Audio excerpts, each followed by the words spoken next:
কে বলবে এটি স্বর্গের প্রতিচ্ছবি হিসেবে পরিচিত কাশ্মীরের ডাল লেক। হিমালয়ের পাদদেশে শিকারা বা কাঠের নৌকা ভেসে চলার সেই মনোরম দৃশ্য এখন ঢেকে যাচ্ছে আগাছা, দূষণ আর জলবায়ু পরিবর্তনের ছায়ায়।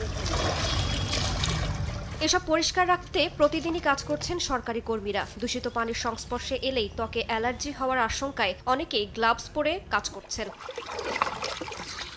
সরকারের এক প্রতিবেদনে বলা হয়েছে ১৯৬৭ সালের পর কাশ্মীরের ৬৯৭টি প্রাকৃতিক হ্রদের মধ্যে ৩১৫টি পুরোপুরি হারিয়ে গেছে এবং আরও ২০৩টি আয়তনে ছোট হয়ে এসেছে। অনেক হ্রদই এখন মৌসুমী জলাভূমি বা কৃষি জমিতে পরিণত হয়েছে। অনিয়ন্ত্রিত নগরায়ন, অবৈধ দখল, নদী থেকে আসা অতিরিক্ত পলি, অনিয়মিত বৃষ্টিপাত এবং জলবায়ু পরিবর্তনের প্রভাব সব মিলিয়ে এই সংকট আরও তীব্র হচ্ছে।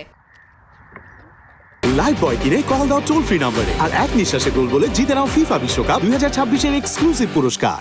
২০২৫ সালের এক নিরীক্ষা প্রতিবেদনে দেখা যায় হ্রদ সংরক্ষণে সরকারি উদ্যোগ মূলত মাত্র ৬টি হ্রদেই সীমাবদ্ধ।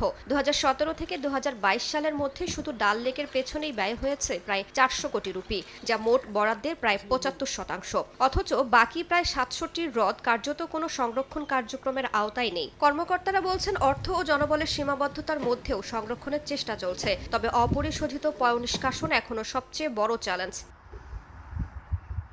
পরিবেশবিদদের মতে হিমালয় অঞ্চলে বৈশ্বিক গড়ের তুলনায় দ্রুত তাপমাত্রা বাড়ছে, কমে যাচ্ছে তুষারপাত, আগেভাগেই গলছে হিমবাহ, আবার কখনো হচ্ছে অস্বাভাবিক ভারী বৃষ্টি। এতে হ্রদে পানির স্বাভাবিক প্রবাহ ব্যাহত হচ্ছে এবং পলির পরিমাণও বাড়ছে। বিশেষজ্ঞদের সতর্কবার্তা, এখনই কার্যকর পদক্ষেপ না নিলে কাশ্মীরের হ্রদগুলো ধীরে ধীরে ইতিহাসে পরিণত হতে পারে।